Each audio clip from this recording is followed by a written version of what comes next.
Good afternoon, everyone, and welcome to Live Art Mini. This is Stephen Smith. I always forget to click on my name. Coming to you live from InsideOut Studio. We are in the actual studio itself in downtown Hamilton. We're located at 140 High Street across from the historic Butler County Courthouse. So exciting times for Inside Out. Next week we are opening back up for our artists. So starting on Monday, June 1st, we are going to be doing a variation of the schedule. So we've got smaller groups coming in. We are obviously following state health standards. We're going to have our groups of 10 or under, including staff. So we're putting a bunch of safety protocols into action as well. We've got our sanitizer ready. We're going to keep it safe and clean for our artists here. We do have masks that our artists are going to be wearing as well. If you come and visit the store, we also request that you wear a mask. So our storefront itself, if you've been here before, we are limiting that to 4 shoppers at a time. That way we can all keep our safe social distance. So if you're someone that might not want to wear a mask and you're not ready to come out yet, we do have our online store as well. So we're going to be posting that in the comments. So you can check that out, and then that's being updated weekly. So you can see some new things being posted based upon our feed and what we're featuring during the week. So check out the awesome artwork that our artists have made that's on our online store as well. And we've got, stop in the store, pick it up if you like, just don't forget your mask. You could do curbside pickup, so you could call into the store and whoever's up front, one of us can run it out to you right at the curb there. We do have a loading zone right out front. And we could also do some local drop off, or we do shipping as well. So that's all your options. Like I said, check out the online store. The link is in your comments right here. So hello there, everybody. Hello to all of our artists that are out there. Feel free to comment, say hi, tell us how you're doing. Post pictures of what you've been up to. Post pictures of your artwork, or even what you make today. So we're going to be talking about watercolor techniques, some basic, simple stuff, some watercolor exercises. I'm not an expert in watercolor per se, but I'm going to go through the materials with you and give you a few simple tips to make your stuff look a little bit better.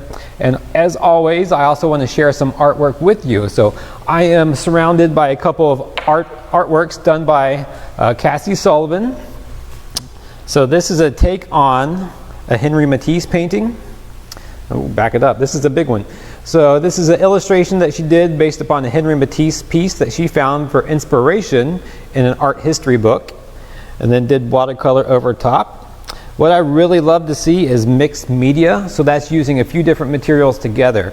So sometimes we use permanent markers along with mixed media. So that shows the awesome lines and the drawing qualities that our artists have as well. On my other side is James Egan's Sunday Drive. So James loves to do classic cars. And like I said, that nice illustrative style that some of our artists have, we really highlight by using mixed media with permanent markers, some ink, as well with the watercolors itself. So I did pull some images as well to share with you from some of our other artists. We've got this piece done by Mary Pfeiffer. And I hear that we've got some viewers out there. Brett, I hear you're out there. Hello, Brett. Good to hear from you. We're looking forward to seeing you. I think you're going to be here next week, a couple days, because you're here more than once. And then David Campbell's also out there. David, thanks for asking. I am doing great today. I'm feeling pretty tropical today. I will just show off the shirt I grabbed. We've got this nice Ohio humidity coming in, so it's feeling nice and summery out there. David, thank you for asking. I hope you're doing great. Staying cool while you're working hard out there on the west side. So back to the artwork here. We've got this piece done by Mary Pfeiffer. This lovely sunrise over a field of flowers. Lots of nice bold colors there. We've got this piece done by Tracy Miracle of none other than Bob Ross. And I did pull this in. I think this is the 3rd straight week we've had a Bob Ross reference in the show. So we've got the great one here, immortalized by Tracy Miracle. And then David, who just gave me a shout out, who is watching today. This is his Britney Spears piece. So we featured David online before. He does these awesome portraits of different pop culture people, whether it's singers, sports stars. He loves his WWE wrestlers. But we've got Britney Spears here, as well as Ronald McDonald, also done by David Campbell. So once again, some mixed media pieces there. doing some line art illustration with some permanent markers, as well as using watercolors. So we're going to jump into a watercolor project today. We're going to go off the theme of a rainbow because everyone loves a rainbow. And then also because of light waves. I'm not sure if all of you realize how we actually see color. It's because light contains all the different waves of color in it.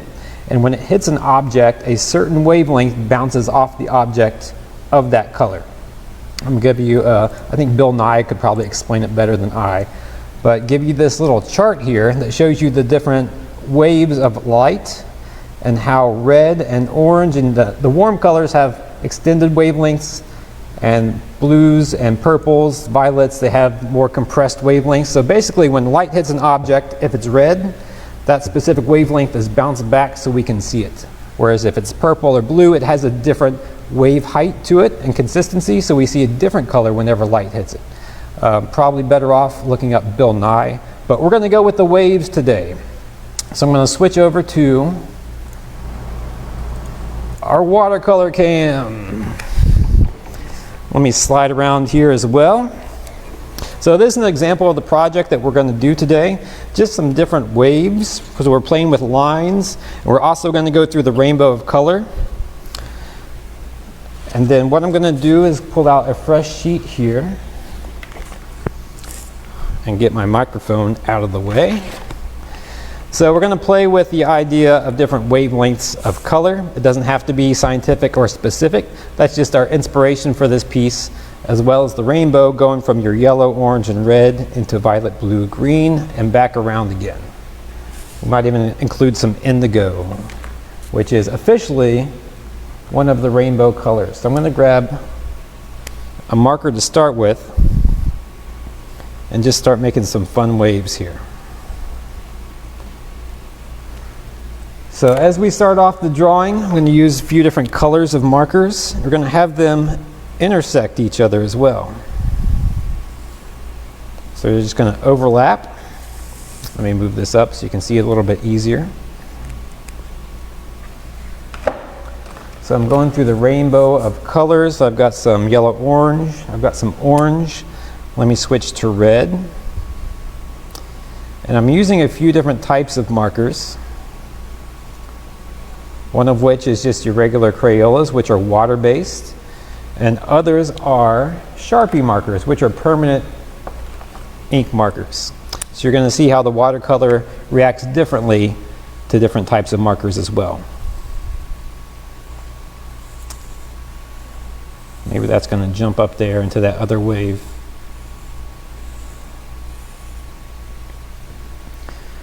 So we're going with some different wavelengths. Like I said, there's no rhyme or reason to it.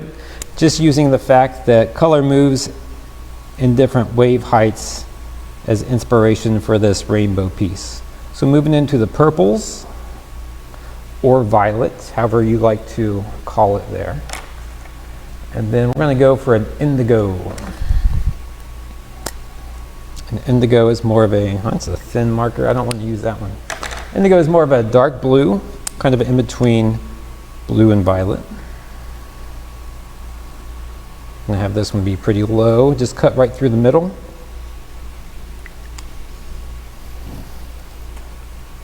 And I'm going to go for more of a true blue, something a little bit lighter.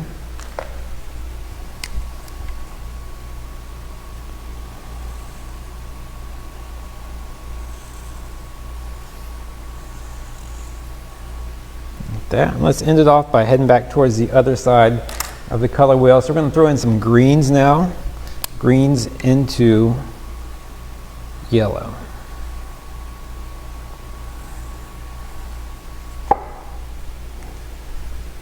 And then yellow to end it at the very top for you, bottom for me. We're going to take that yellow and bring it up here as well.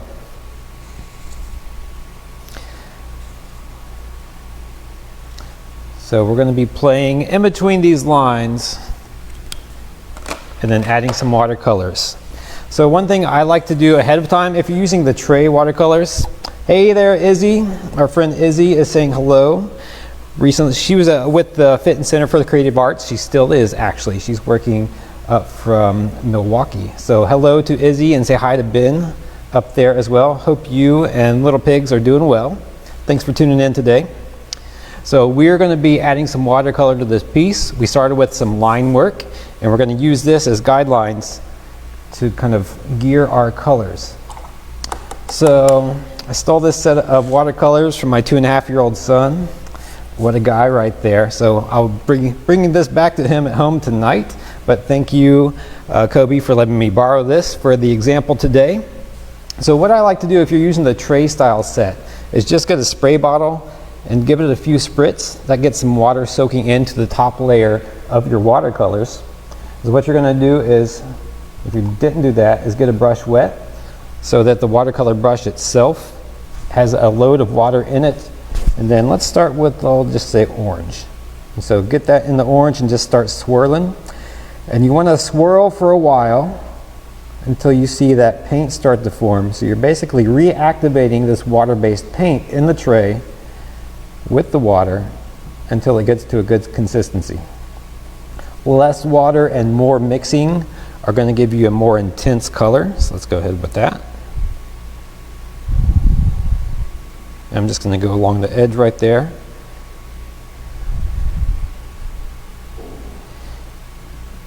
And then for contrast, more water and less mixing are going to give you a much lighter look. So you can achieve some different intensities of color there depending on what you're looking for. I'm not really looking for anything specific. I'm more just playing with the materials today, exploring them with you. And then one thing you can do as well, I'm just going to mix this for a little bit to get some intense color, is go with some water directly onto your paper if you have a really, really bold brush load of color. So I've got a lot of pigment right there. Let's say I didn't want it to be that bold. I want it to be a little bit lighter. So I'm going to rinse the paint out of my brush. Just dip it in so there's only water on the brush and start to drag that out away from the center of where I put down that color.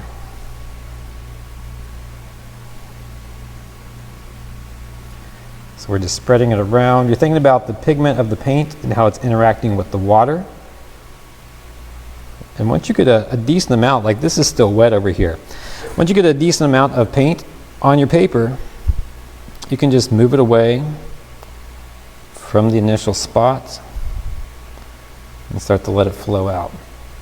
And what you're going to start to see, might be hard to see from your distance with the camera there, is that when the paint starts to interact with the water-based markers, it kind of dissipates a little bit. It has a nice fuzziness to it. So depending on the line qualities that you want, you could put some water directly on your water-based markers, kind of fade them out. It does give a little sense of where the line was initially right there, but it does give a softer feel to it. In contrast, the permanent markers, the Sharpies, hold their own and are really solid, and the paint just kind of sits right on top of it. The ink holds its own, it sits there as well, so they live in that space together. So I'm going to jump over here to the yellow. Let's activate that paint. And we're talking about watercolor brushes. You should have watercolor specific brushes.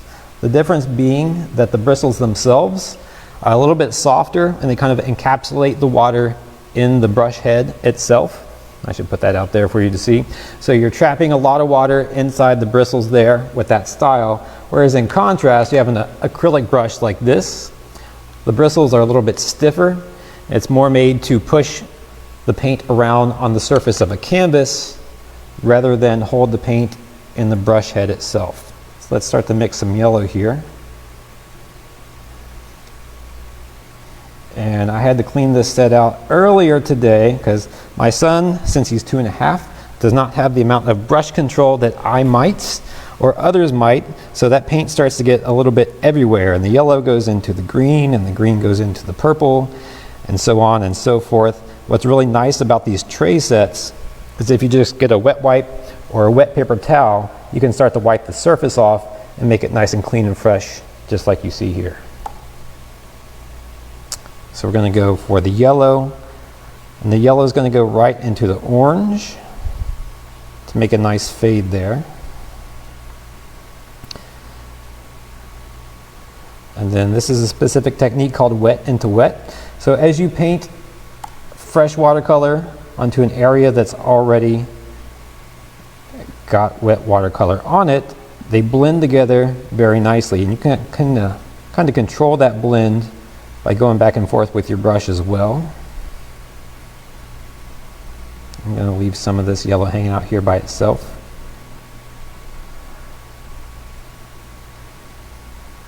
So you get this nice transition, rainbow effect, going from bold yellow into a yellow orange. And then underneath that, I'm going to come back with a stronger orange again.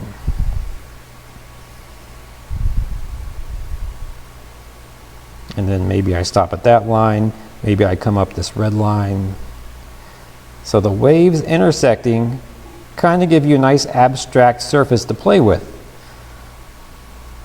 Remember, this is supposed to be for your relaxation and for fun. There's no rules to it. Especially if you're playing with watercolors for the first time, you might notice that it's a little bit harder to control in terms of color intensity. Maybe it's too dark, maybe it's too light. If you're just trying it for the first time or you're a novice, have fun with it. Don't put too much pressure on yourself. Don't have too high of an expectation. I hear Jonathan McDowell is out there. Hello, Jonathan. Thanks for saying hi today. Jonathan is a tried and true Live Art Mini follower. I think he and his mom have been watching almost all of them. I hope you're doing well out there, Jonathan. I hope everyone's doing well and getting outside to enjoy the weather. I know I don't want to complain about it being too hot. I almost did. It almost came out of my mouth. But it's that time of year where it goes from like 40 degrees to 80 degrees overnight. You have to switch from the heat to the AC in the same day. Dwayne Sparks, I hear you're out there. Hello, Dwayne. Hello to Jean if you're watching as well. We're excited to see you guys back in the studio. We featured Dwayne on our at-home art making post yesterday. You can see some of the wonderful stuff he was doing. He's actually had some watercolors himself. All right, what was I doing? So we're just fading some red into orange here. I start talking and just start playing with the watercolors and lose track of what's happening. So I'm going to leave some red over here to dry, not touch this area for a little bit. As you can see, you get some different effects too after you let a section of watercolor dry up. This will leave a nice, clean, clear ridge of where the watercolor is. So if we don't touch that with any other watercolor, like I said, if you do wet into wet, it's just going to blend together. Let that dry up completely and absorb into the paper. Then you come back over top of it with a thinner wash, you'll still see that nice little ridge, which I hope to give you that example. Hope we have enough time to let that dry up while we're working over here. So I'm going to slide some wet in the wet action for the red and the orange just to have a blended area. And that's when you have some nice gradations. So if you were doing some realistic watercolor, such as a landscape, if we wanted to get a nice, what we call a gradation, a blend of one color into another, let's say you're doing a sky and you want a sunset going from like a nice bold orange into a pink, into maybe a softer blue up high. You could use this wet into wet technique to let those colors blend together. Let's activate some purple. Is it purple? Is it violet? Is it both? I'm not sure. In my art schooling, we never tackled if purple or violet is more of a correct term to use. They both look the same to me.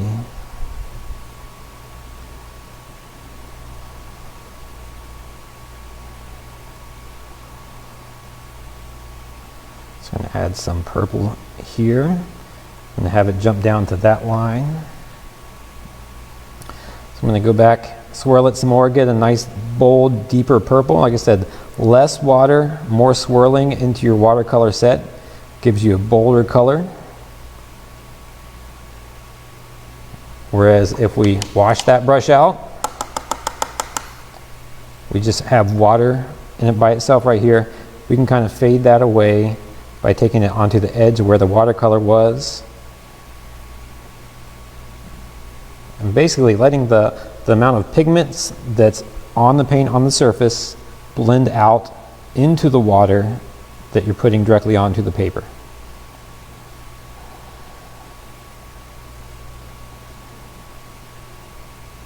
Like so.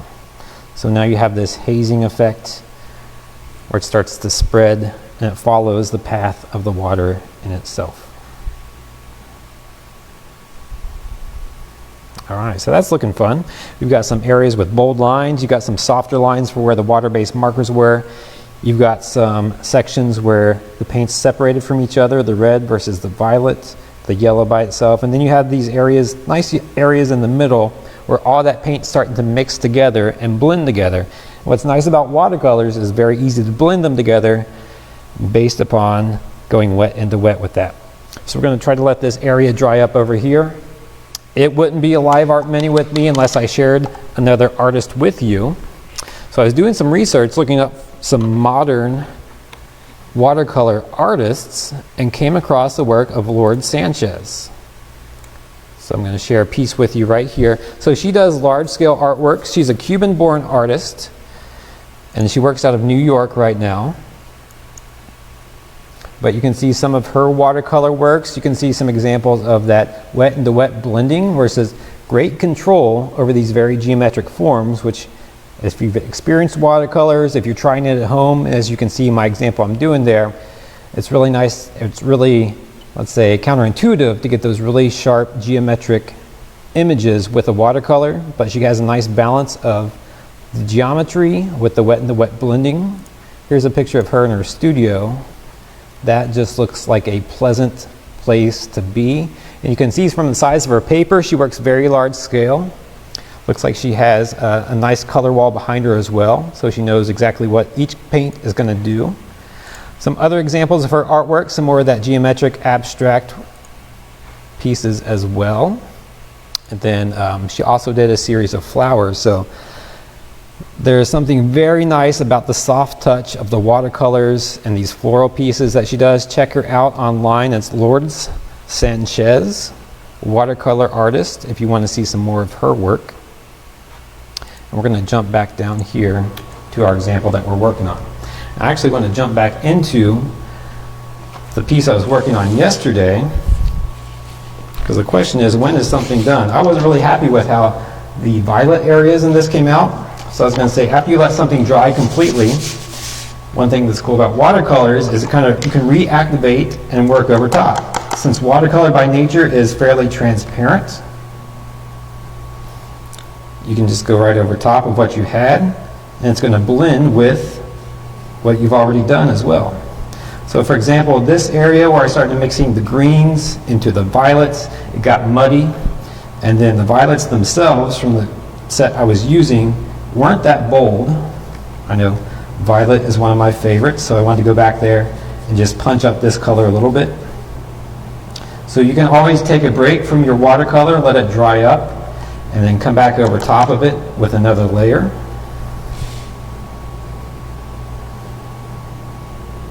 And then we don't have to stick to just painting inside the lines. One thing that's cool about watercolor is it has its own kind of identity. It flows, it moves, it can't be contained.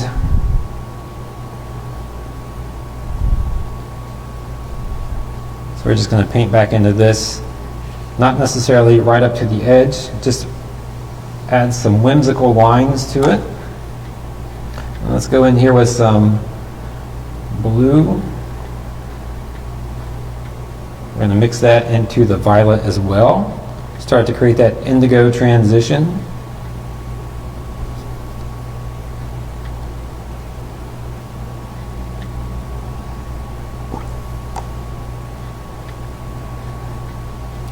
And add some more down here.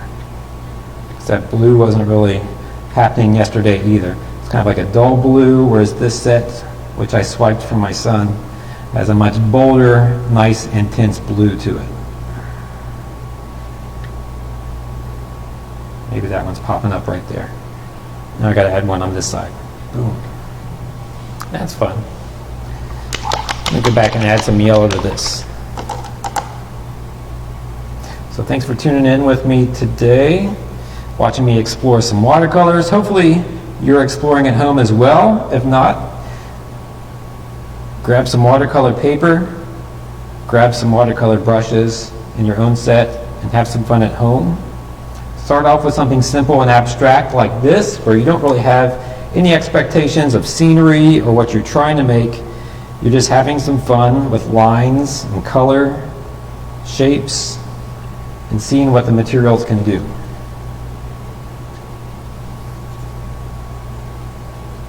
Just fill that in with yellow too. And then we can also jump in with some marker work. So like I said, we've got some water-based Crayolas here. I can take that directly into an area I just painted,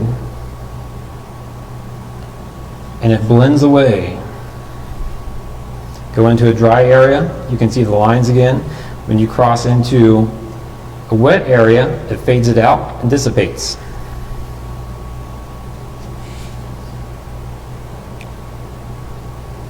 Whereas if we have a permanent Sharpie marker or permanent ink marker,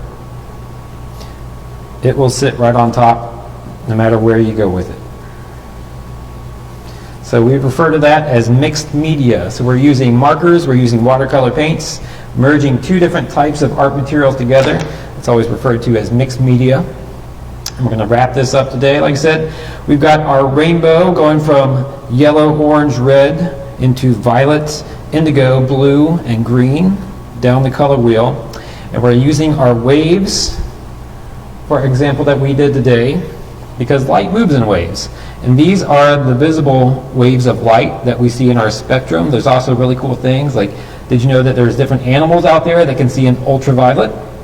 And there's also tons of radio waves, X-rays, lots of different types of waves moving all through space. These fall into the color spectrum so we can see ourselves, showing a little bit of that scientific art nerd side that I enjoy. I'm going to switch up here to me as we sign off for the day. Like I said, we are opening it up for our artists starting on June 1st. So we can't wait to get them into the studio. We're going to clean up a little bit, and we're going to have announcements for all the protocols and procedures to make it safe and clean for you guys once you enter starting next week. So you'll be aware of that.